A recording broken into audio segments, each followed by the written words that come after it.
I've been given two equations. I have an orange equation and a green equation. We want to graph them to solve the system of equations. So if I'm going to graph, a fallback plan to graph anything is to plot points. So in other words, pick a number, plug it in, get an answer, plot a point. And when it comes to a line, you just need to plot 2 points, and then you can draw your line. So here we go. I'm going to graph my orange line. I need to pick a number to substitute in. I might as well select a number that isn't too big. So I'm going to select 0 for x. If I select 0 for x, I'm going to come into this orange equation, 2x plus 2x plus y equals 5. And I'm going to replace the x with 0. When I go to solve, 2 multiplied by 0 is 0. And if I have 0 plus y, I have just y. So y is equal to 5. So I plugged in 0, I got out 5. Now I can pick another x, like I could plug in 1 and then I could find the y value.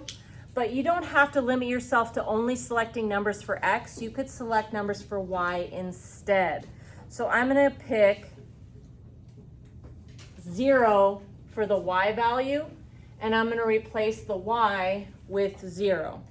So if I replace y with 0, 2x plus 0 is just 2x. Divide both sides by 2, and I end up getting 5 over 2, and that's my x value.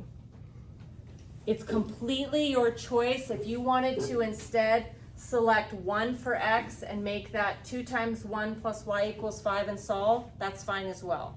But pick a number, plug it in, get an answer, and now you have a point.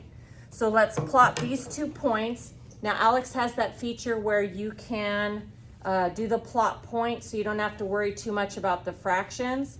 Okay, so plotting 0, 5, that's going to be right or left 0, up 1, 2, 3, 4, 5. So there's my first point.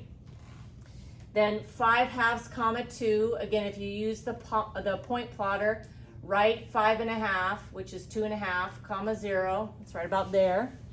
And then draw in the line. And we've got that first one graphed. Okay, now let's graph the green one. Do the same thing. Pick a number, plug it in, get out an answer. So I'm going to select 0 for my x. If I select 0, y equals negative 1/4 x minus 2, so I'm going to replace that with 0. Negative 1/4 times 0 is 0, and 0 minus 2 is negative 2, so y equals negative 2. So I plugged in 0, I got out negative 2. Okay, I need to pick one more number, and this time I'm just going to go with selecting an x. Again, it doesn't matter if you pick an x or y, but I selected 4, and the reason I selected 4 is if you have an equation that has a fraction in it, it's really a nice idea to select the same number as the denominator because it cancels. It just makes your answer a nice, neat number. It's not like you have to do that. It's just a little easier. So I am selecting in for the x. I'm going to put in 4. So there we go. And then you can let your calculator do this, but this 4 and this 4 cancel, so I get negative 1. So I have negative 1 minus 2, which is negative 3. So I substituted 4, I got out negative 3. So plug in 4, got out negative 3. I need to plot these 2 points. Okay, so let's plot this one. 0, negative 2, right or left 0, down 2.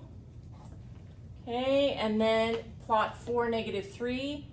1, 2, 3, 4, 1, 2, 3. There we go. And then connect the lines.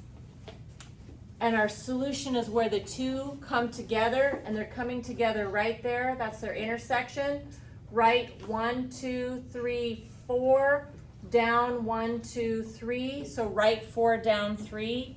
Our answer is 4, negative 3. So when you go to graph a line, Pick a number for x, plug it in, get an answer, plot a point. Do that twice, and you can draw your line. Then graph both lines where they intersect is your answer. Just a quick reminder, a couple things that could happen.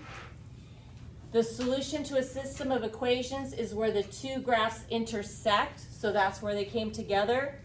But if the lines are parallel, they don't have any points in common, so it'd be no solution. Or if one line graphs right on top of the other line, in other words, they're the same line, then they have all their points in common, so the answer would be infinitely many solutions.